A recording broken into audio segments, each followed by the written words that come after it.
Welcome to the meeting room at Global TV Talk Show, a broadcast service of globalbusinessnews.net. Now, here's your host, Ed Cohen. This is Ed in San Diego, and you're on globaltvtalkshow.com, a service of globalbusinessnews.net. And with us today from the Toronto area is Emily Bron. As you could see, international lifestyle consulting is her gig, and she's going to come back in just a second and tell us more. And also joining us in Mexico City is Rigoberto Vasquez. So Rigo, thanks very much for joining us. Rigo, first, quickly, within 30 seconds, introduce yourself. Hello, guys. Good morning. This is Rigoberto from Mexico City. I work for Newland Chase. I'm happy to join to this show with Ed and Emily. Yeah, well, thank you very much. Okay, Emily. Emily is a world citizen, originally from Eastern Europe, and emigrated a long time ago, and has been living in Toronto. And her specialty is helping people relocate for retirement or work from anywhere and investing. And she is a perfect resource for this kind of work because she's actually lived it and is living it right now. Emily, you can do a much better job. If you could just take about a minute and briefly give us an overview of the things I did not just say, and I should have said. Introduce yourself.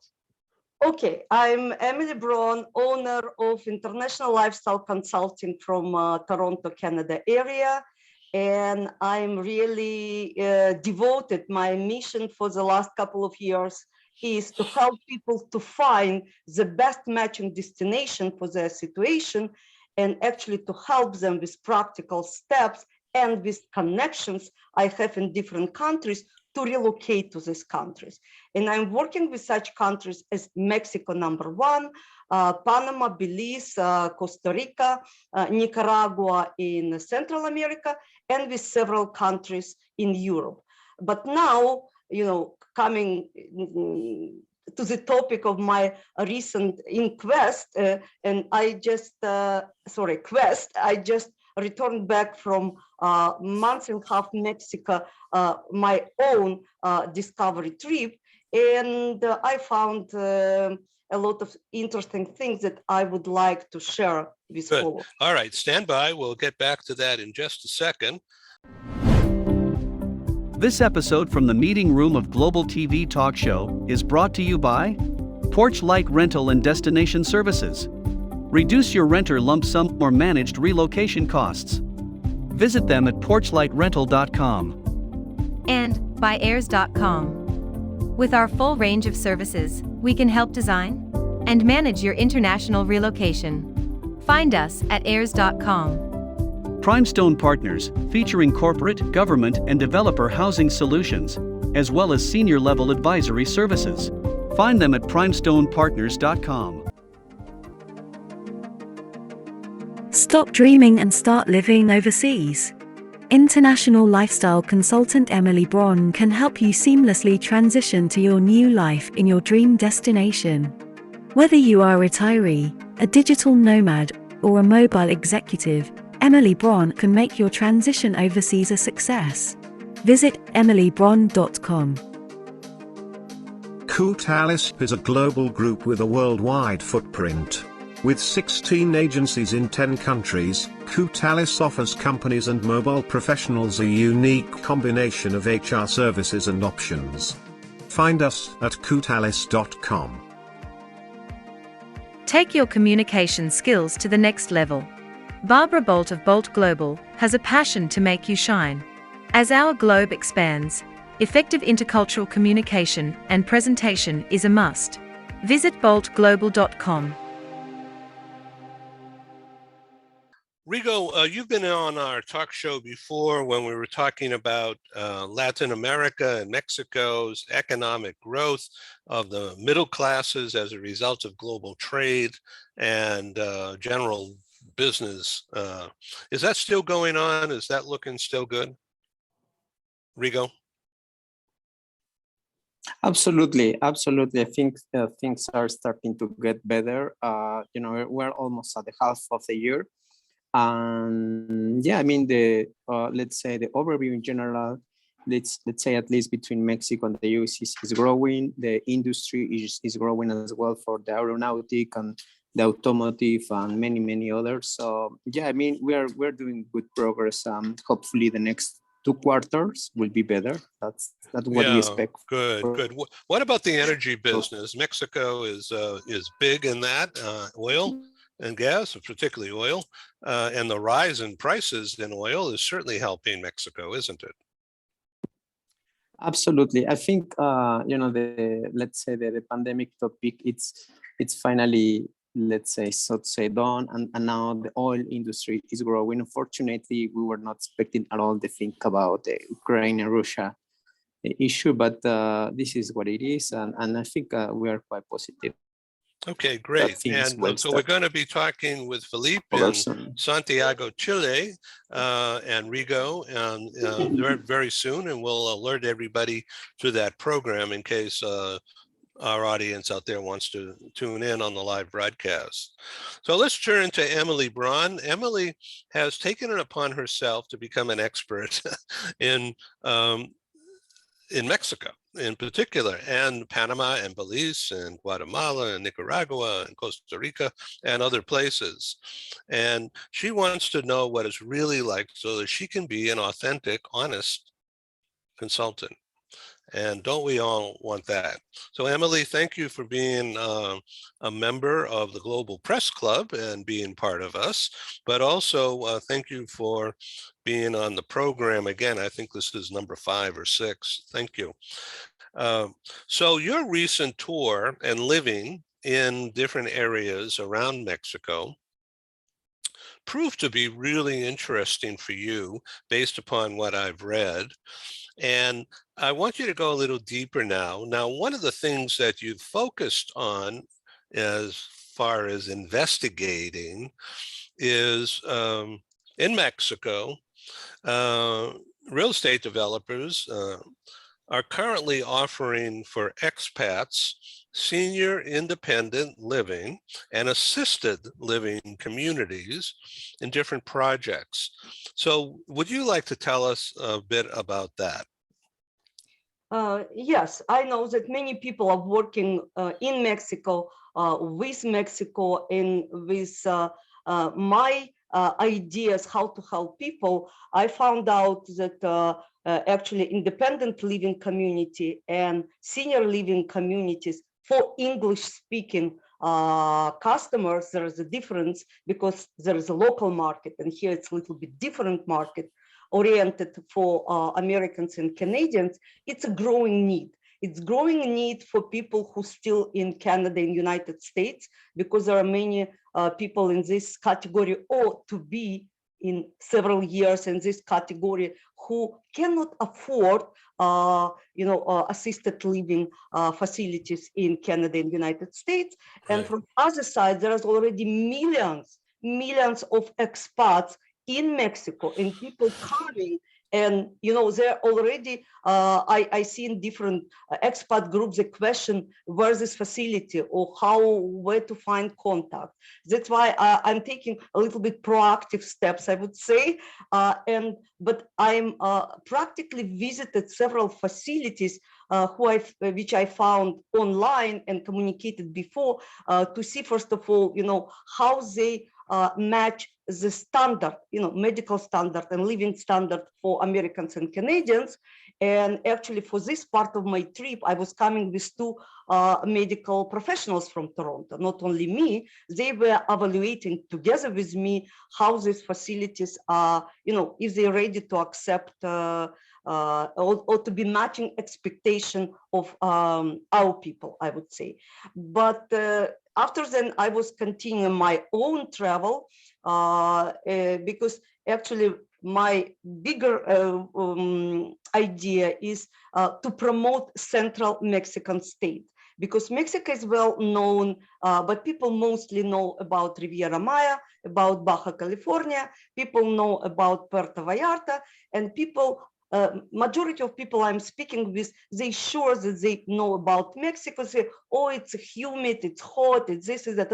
Okay, but you know just a little bit of Mexico. Mexico and central Mexican states, including Mexico City, and including other, I would say, big and smaller cities that attracting expat lately over the years, it's different scene, and I was really interested to investigate, and I visited these states. Yeah, so central Mexico states are elevated, and so it's really not that hot and humid. It's elevated, and the air is clean and beautiful, as I understand it. Exactly. And if we are speaking about industrial growth, whatever Rigoberto mentioned, and we're speaking about aeronautic and, you know, auto industry, so it's exactly like the state of Querétaro that I visited, and state of Aguascalientes, which is center of Nissan production in North America, and Querétaro, which is center of aeronautic. I will not speak about Guanajuato, but I know the difference between states. So I visited Jalisco, Sinaloa, Aguascalientes, and Querétaro in regards to, you know, understanding the differences. And I can confirm from my Canadian perspective, middle class is growing in Aguascalientes, in Querétaro. It's kind of maybe new for people who first hear about these names, but it's worth to learn about. It's a wonderful climate. States with a lot of things to offer, but you know, for details, people need to consult with me. Yeah, of course, and you know, people can go online anytime, but it's good to have a personal view, because you just came back. So, Emily, in the places that you were in Mazatlan and these other places, is it clean? Is it safe? You know, there's a lot of concern about safety. Let's speak about cleanliness. I was surprised how clean is in Sinaloa. It was my first visit, and Sinaloa kind of sound, you know, associated with, the name is associated with cartel, but I was really surprised how nice the city Mazatlan is. And since I was taking the bus between states, going to Jalisco, how clean and organized agricultural fields. It's what I was really noticing with big pleasure. Speaking about safety, again, different states, there is different safety condition, I would say, but all people, and I was speaking with expats, and I was speaking with professional expat, meaning real estate brokers and other professionals, because actually it was one point of my visit to establish my connection in this states. And obviously I was speaking with them, we're confirming that they're living for years, and they enjoying life in this state. Obviously, you need to know places where to go and sometimes where not to go, but it's exactly like in Toronto, and I believe in San Francisco today, Los Angeles, and New York. But again, if you found, but actually the destination I'm speaking about, they are safe. And community I was checking in, they're exactly in the safe places. Let's talk about insurance, medical insurance. So like everybody, I'm getting old too. So there's a lot of people who have some kind of a retirement plan, a financial plan, and they're well set. And they're considering, oh, what do we do? And is it safe? Is it clean? What about the medical facilities? Is it like American, or is it better? What have you found? So what I found, and I'm still kind of researching in this direction, because obviously it's interesting for me personally, it's one of the questions people are asking. And I was meeting one professional, actually representative of private hospital system in Jalisco, and I will speaking again with Mexico insurer from Mexico City. By the way, all this interview are or will be soon on my YouTube. I'm sharing this information free for people who are following me. There is a public system and there is a private system. And speaking about public system, probably it's not what would satisfy many Americans and Canadians, but it's pretty affordable private system. And this private system really on the level or even above of medical services we used to have maybe in the United States, but we don't have anymore in Canada. Because I can tell you, I was visiting my Mexican business partner, brought me to hospital, private hospital in Aguascalientes. It's not the biggest state. And I was surprised. I have not seen such facilities on such level. Looks like, you know, 5-star resort, but it's not just ambience. It's, you know, what kind of service they provided and prices, really affordable prices. So I want to bring back Rigo. So Rigo, what do you want to say after hearing Emily talk about her explorations recently? Well, I think, first of all, congratulations, Emily. It seems you know more states than myself as Mexican. That's where it happens typically when I go to the US, for example. I only have been one time in Canada, so I guess I know only Toronto. But in the US, I think I know many places more than in Mexico. Yeah, very happy to see that you come here. The medical topic, I think it's very sensitive. Let me tell you something. I don't know if you have heard, probably not, but the current president just brought about 100 doctors. He brought those doctors from Cuba to attend to the local community based on the south of Mexico, where there are a lot of poorness and a lot of extreme conditions. So it's kind of, you know, I would say kind of catch-22. But the thing is that what it happens is that probably some local people from Mexico complain about bringing other doctors from other nationalities because the president is not giving job to the doctors currently we have. But the fact is that probably the Mexican doctors are not willing to go to the south and live on these extreme conditions. I think at the end, Mexico, it's a global community where we even have, let me tell you, even APPs that any part of the world, when you can get a doctor, when you can get an appointment, when you can, let's say, put 5 or 3 stars, depending on the kind of service. So it's, as you say, it's very affordable. And I would say that we, comparing to the US and Canada, we have all types of prices. We have since kind of local, local doctor, which they can charge about $3 USD per consultation, up to the point of paying like 100, 200 per a consultation. So it's very wide the range we have in Mexico and some kind of affordable for all kind of levels, I think.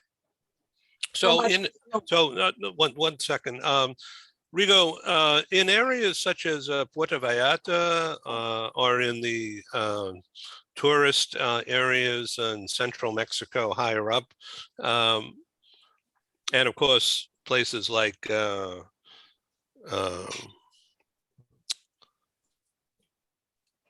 Riviera in the Gulf, and also in places in Baja. These are American-oriented places and some Canadians as well. And people with a lot of money come and visit. So those prices are going to be higher than in these more residential areas that we're talking about. Is that correct, Rigo? Yeah, I think they are higher, and probably what it is like the most complex thing, it could be the language, because it's an issue what it happens when the doctor needs translation from the patient and the other way around. So I think what I have seen in other areas where probably they are not like so touristic, but they have expats in the center of Mexico, it's that they hire, let's say, a normal doctor, but and they bring a translator. So that kind of the things that helps, and at the end it fixes the issue. but certainly it depends at the end on the kind of international policy you may have. Probably, I don't know if insurance companies in the US can afford to extend the protection up to Mexico or other countries, or have some limitations. But I think that could be a topic, the issue about the translation. Yeah, it takes more investigation. Emily, you toured several properties and investments. Why not explain some of the unique property rental and investment options that you discovered on your recent tour? So it's actually two different topics. And just a little bit come back, I can tell you, Ed, that for Americans having Medicare, there is a special condition which can be expanded to Mexico. So you are in a better position than us Canadians. It's what I learned.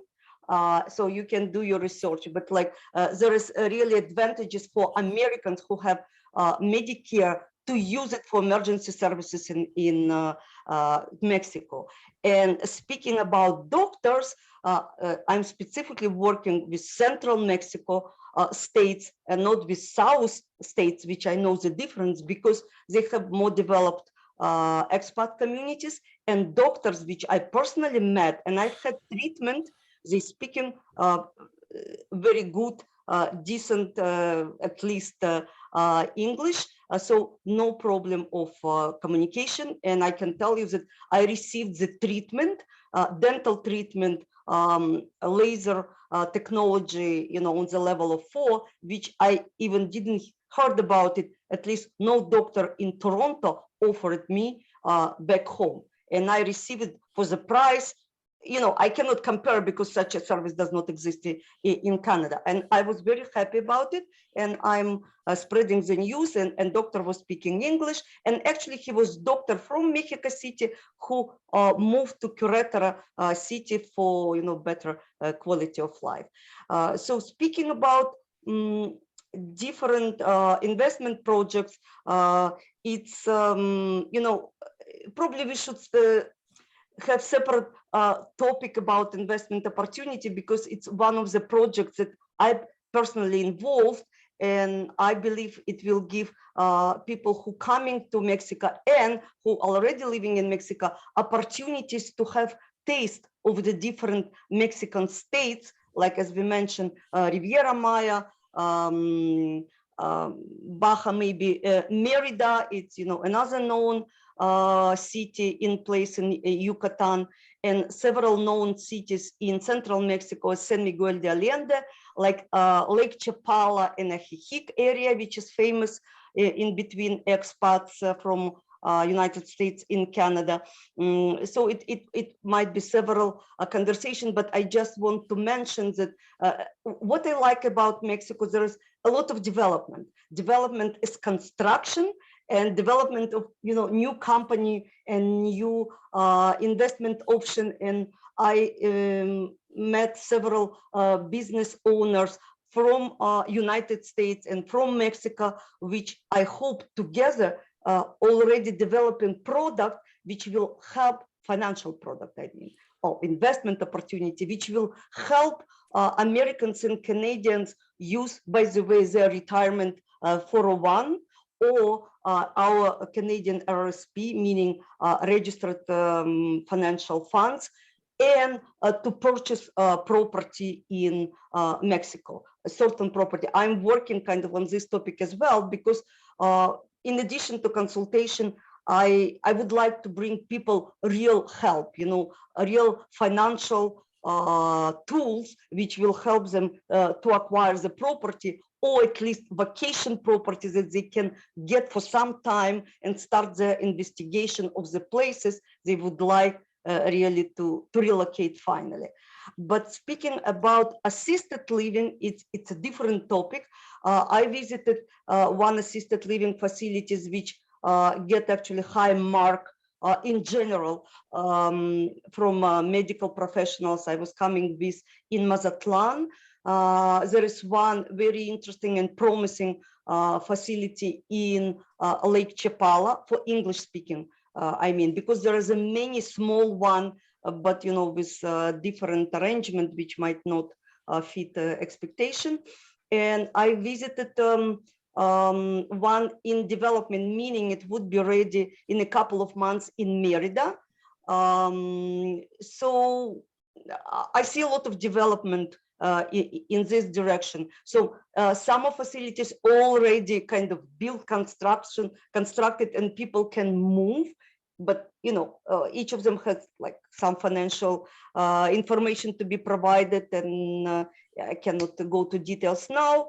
And other one are building or soon to be built, and the same, as far as I know, in Monterrey, in Cuernavaca, I mean, in different Mexican states. So I see kind of emerging market, but there are still issues for us to communicate, and maybe Mexican partners will help us how to communicate better with these providers. We're talking with Emily Bron, and her website is fabulous and very deep and easy to get to. It's emilybron.com. And I've been on the site and I've watched several of the videos. And one in particular that I saw the other day and prepped for this conversation was when you were sitting with a doctor or the head of a medical facility in a nice garden setting. It looked absolutely comfy and beautiful.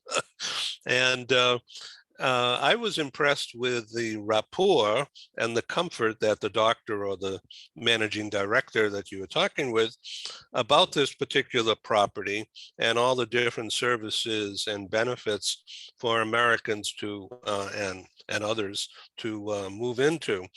So is there a special way that you recommend? I know you want to do this privately one-on-one, but how to find the best matching lifestyle for you and your family? How do you go about such a big topic? Do you offer a questionnaire?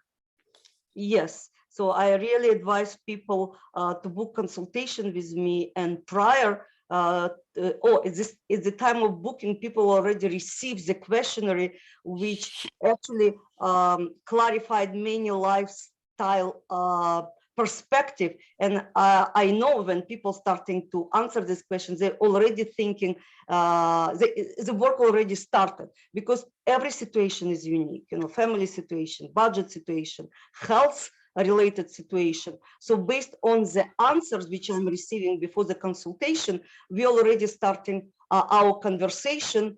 And upon next questions of clarification, I can help narrow down for people what might be best place to live in Mexico, because Mexico is a huge country, and again, with different climate conditions, different cost of living, and with different facilities.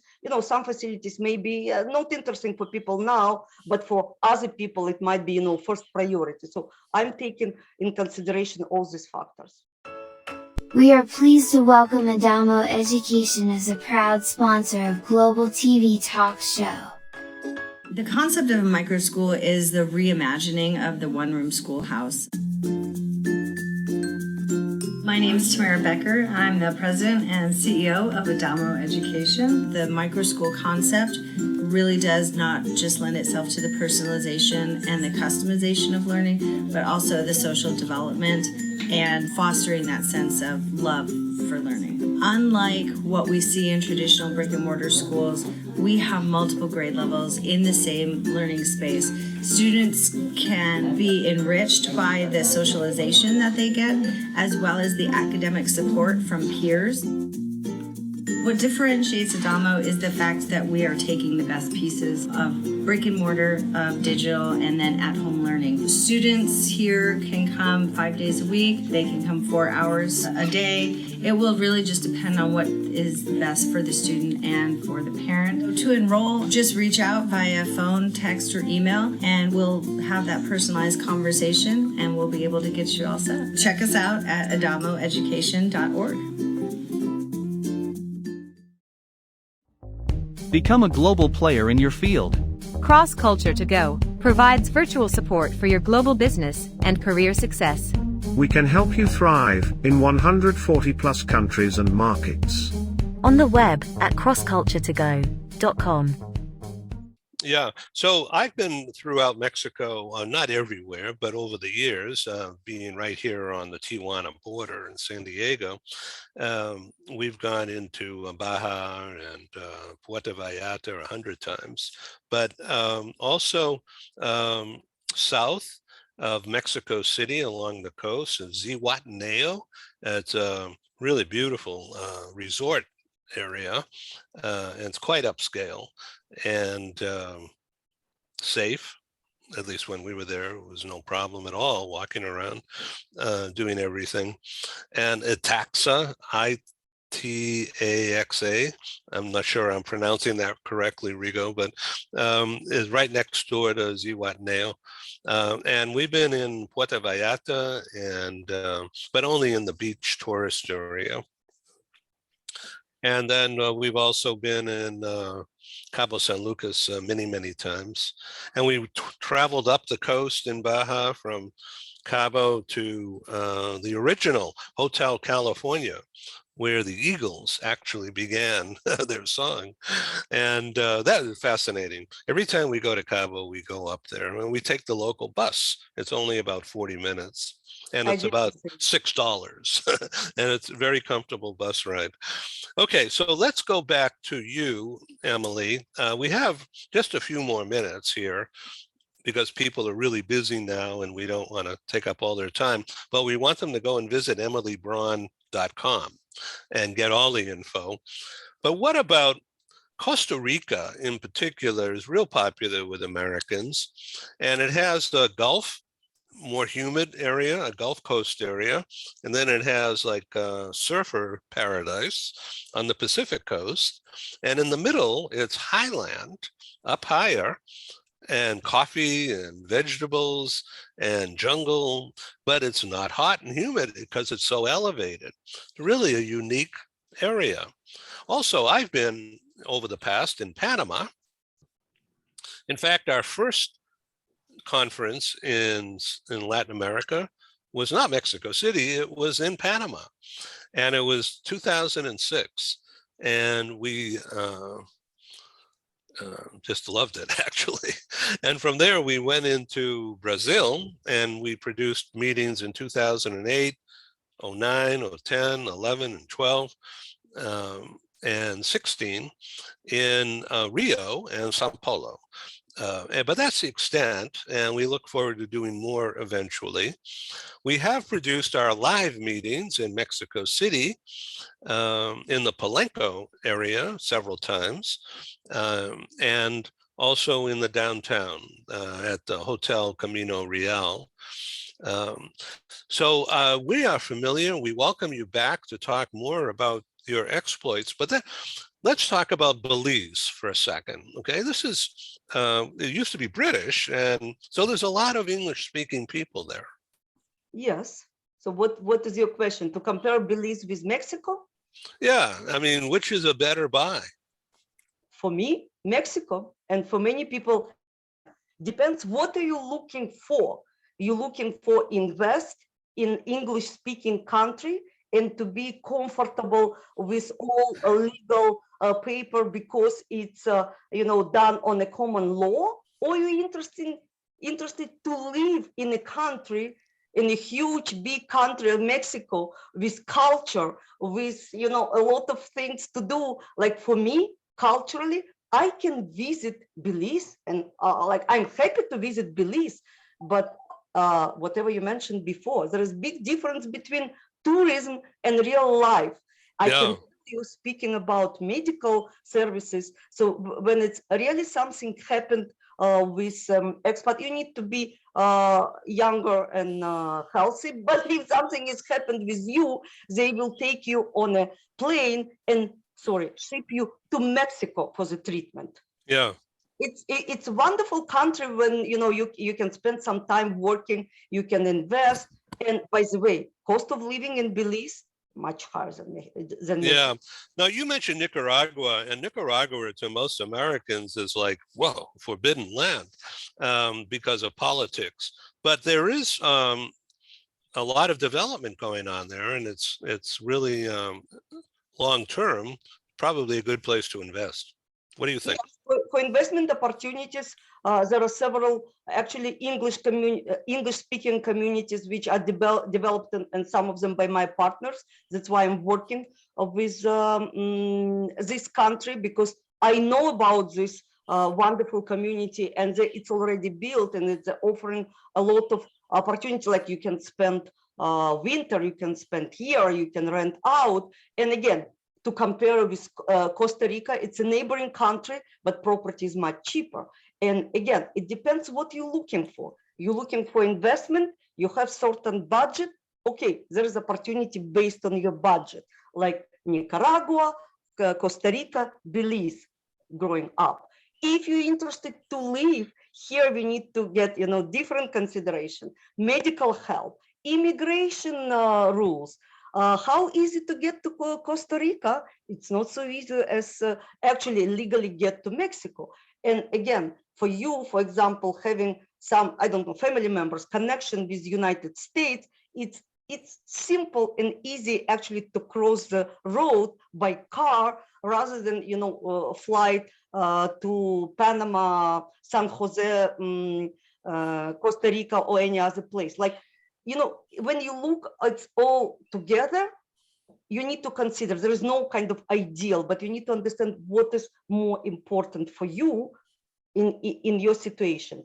And when you have, residency in one country, actually even now is American, but maybe in Mexico, again, I'm pointing out the cost of living, maybe only higher comparing with Nicaragua, but lower than Costa Rica. I love Costa Rica. I adore Costa Rica, but I understand the difference. It's like, a village in Sicily, on nice Sicily, and Rome. I like Rome. And Mexico, for me, it's Rome. I mean, with opportunities and cultural, and you can go here, you can go there, you can fly, you can do. And for people who like Sicily, okay, or like Sardinia, you can have a nice seashore living. But by the way, if you need medical services, you need to go to San Jose, 3-4 hours driving. So, there is some lifestyle accent I just put here and there. Well, this has been delightful and really educational. And people go look at Emily Bron, Emily, EMILYBRON, EmilyBron.com, and you'll be impressed. She's done a really good job compiling a lot of information that's just a click away. And get in touch with Emily, because as you can tell, she's a wellspring of valuable, authentic information, trustworthy. Trust me, I'm telling you. Thank you. And Rigo, thank you for being on the show as a participant. Would you like to sum up and say anything more? Well, thank you for the invite, and a pleasure to meet you, Emily. Glad that someone like you is coming from the outside and find many good things about our country. So thank you for keep promoting. Happy to meet you at some point in Mexico City when you have a chance. Let me ask you a question, Rigo. This is a little off the wall, and this is not rehearsed. So there's so many Ukrainians who are looking to escape danger. Would coming to Mexico be a good idea for Ukrainians? Well, that's I don't know at all, but we have some kind of about 200 or 300 community currently in Mexico, living in Mexico City. They are in a very surrounded area. I think the government is helping them a lot. I think they are not planning to stay here forever, meaning that probably they'll bounce back when it's safe, or go to the US. That's like the second alternative they have. But at least by now, I think the government is helping them a lot by providing some basic assistance or medical things or such things like that. So anyway, thank you for that impromptu information. And Emily, I know you tuned in to Eastern Europe, coming from that area. Would you like to add something on that particular topic? Believe me that I was interested about condition for Ukrainians as well, because I'm from Ukraine, and I'm looking forward to help Ukrainians on Mexican soil. Actually, it was one of the reasons for me to understand where they can be better off. I understand additional challenges for Ukrainians because you need to speak at least English or Spanish in best case to kind of adjust to the new environment. And I was speaking with several expats, actually, Russian speaking in Cancun area. I know that Ukrainians are coming to Mexico in order to go to United States or maybe Canada. And I know the difference in lifestyle and opportunities even, between Canada, United States, and Mexico. And again, I'm trying to help on case-to-case level. I know, Rigoberto, I was sure that you would confirm that there is program which are giving status and working permit for Ukrainians, correct? As well as for Russians, as far as I know, for both groups, Russians, and because Mexico officially has kind of neutral position in this war, Mexico accepting like people from Russian Federation and from Ukraine, giving them the opportunity to stay. And depending on, they have relatives or friends they can help with, they actually using this opportunity, correct? On the humanitarian level, I know there is a program on humanitarian level to accept both groups. Yeah, no, absolutely. There is a program, and at least they may have the chance to come here as refugees for at least 1 year. That's what the Immigration Institute provides, that at least 1 year to stay here. And then if they feel comfortable with the language or willing to learn Spanish or English, then they can certainly provide service to Mexico and other entities. Okay, everybody, thank you very much for being on Global TV Talk Show. I want you to come back. Rigo, I look forward to speaking with you and also Felipe, who's from Santiago. That'll be coming up soon. We'll be announcing that. And Emily, we certainly invite you to come back anytime. Thank you. Thank you. I'm really interested about news, and I'm searching myself what's going on in Latin America, because my personal view, like from geopolitical point, the future is for Latin America. Yeah, I agree with you, as well as for onshoring Asian manufacturing back into the US and Western Hemisphere. It makes much more sense now more than ever. Okay, this is Ed in San Diego, and that's Emily in Toronto, and Rigo in Mexico City. Really, thank you for being on Global. Bye-bye. Thank you. It was nice meeting. Thank you. Thank you. Bye-bye. Cheers. Thank you. Cheers. Thank you for joining us in the meeting room at Global TV Talk Show. Have a wonderful day, and stay safe.